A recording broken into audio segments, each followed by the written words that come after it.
Assalamualaikum warahmatullahi wabarakatuh.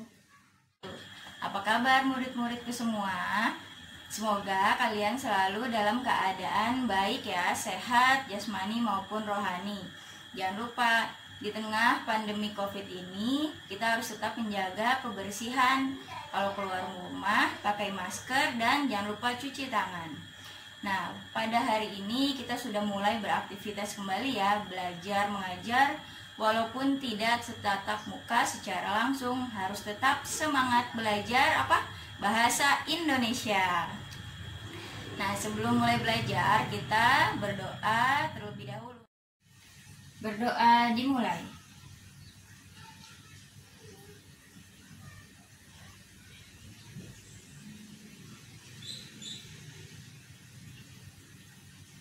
Berdoa selesai.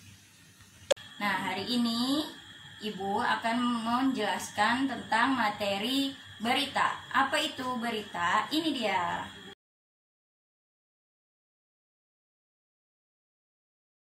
Nah, sekarang kalian sudah mengerti kan apa itu berita?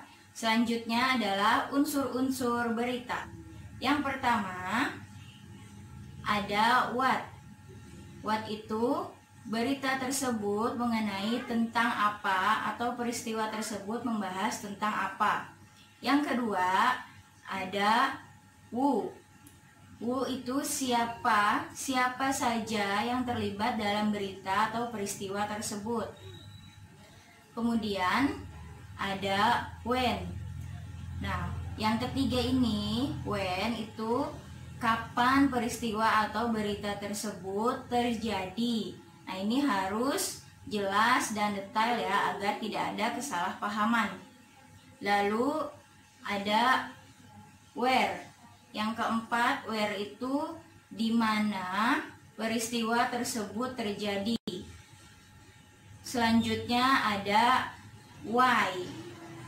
Nah, yang kelima ini, why itu kenapa peristiwa atau berita tersebut bisa terjadi.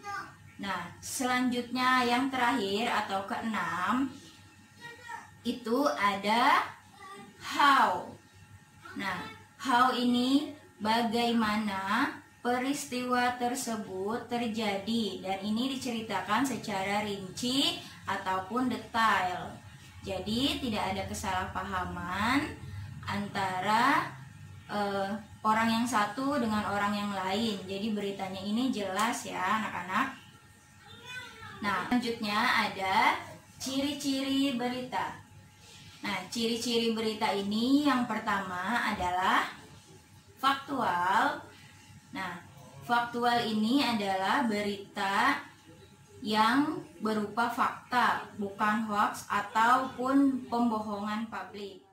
Yang kedua ada aktual. Nah, aktual ini adalah berita yang sedang hangat dibicarakan di kalangan masyarakat. Selanjutnya ada peristiwa penting. Nah, peristiwa penting ini wartawan ataupun jurnalis harus bisa membedakannya antara peristiwa yang penting dengan peristiwa yang biasa saja.